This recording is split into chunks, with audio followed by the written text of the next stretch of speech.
আজকে তোমাদের সাথে আমি কোনো জিনিস শেয়ার করতে পারলাম না, কেন বলতো? আজকে আমি রান্নাগুলো কী করলাম তোমাদেরকে একটু দেখাতেই পারলাম না।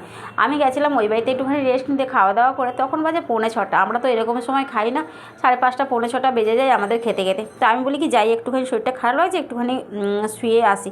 তা গেছি, আমি ওখানে শুয়ে পড়েছি, দিয়ে একটু কম্বল চাপা দিয়েছি, তাতেই আমার ঘুম ধরে গেছে, আর উঠতে পারিনি। তখন বাজে, যখন আমার মেয়ে ডেকেছে তখন বাজে 6:45। তা মা তুমি দোকানে যাবে না? ঝটপট করে উঠে দৌড়ে আমি কাপড়টা পরে চলে এসেছি। তা আমার অনেক রান্না ছিল, তা এসে দুদিকে দুটো গ্যাসে বসিয়ে দিলাম, একদিকে তড়কা বসালাম, একদিকে ডিম বসালাম।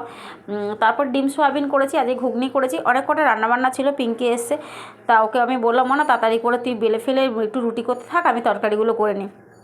তা যথারীতি আমি ঝটপট করে নিয়েছি, এই সব জিনিসগুলো পরিষ্কার করে নিয়েছি। আর আমি তো রান্নাবান্না সব তো কমপ্লিট করেছি ঝটপট করে, আমি ভিডিও আর কোনো কিছু করতে পারিনি, তাই আমি ভয়েস দিচ্ছি আর এইটুকুনি দেখাচ্ছি।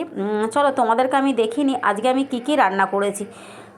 তা এদিকে দেখো, এই যে ঘুগনি করেছি, এই হচ্ছে আমার ঘুগনি। তা এখন বেশি করছি না, অল্প করে করে করছি। আর এখানে করেছি ডিম সোয়াবিন, ডিমটাকে ঝুড়ি করে ভাজা করে ওর মধ্যে দিয়ে দিয়েছি, এই যে লাল লাল ঝাল ঝাল ডিমের কষা। আর তার সাথে রয়েছে এই যে তড়কা। আর এখানে রয়েছে ডিম ভুজিয়া হবে, তড়কা হবে, অমলেট হবে, তার জন্য পেঁয়াজ লঙ্কা কুচিয়ে রেখেছি। আর পিঙ্কিকে বলছে বলো না তাড়াতাড়ি করে, আমি সব গুছিয়ে গাছিয়ে দিয়েছি, তুমি এই সব করে নাও। তা যাই হোক, ও যথারীতি এসে বসে পড়েছে, রুটি বেলতে শুরু করেছে। আর এই বাঁদরটা দেখো এখানে কি করছে। তা এই ছিল আমার রাতের ভিডিও। ভালো লাগলে লাইক কমেন্ট শেয়ার করুন।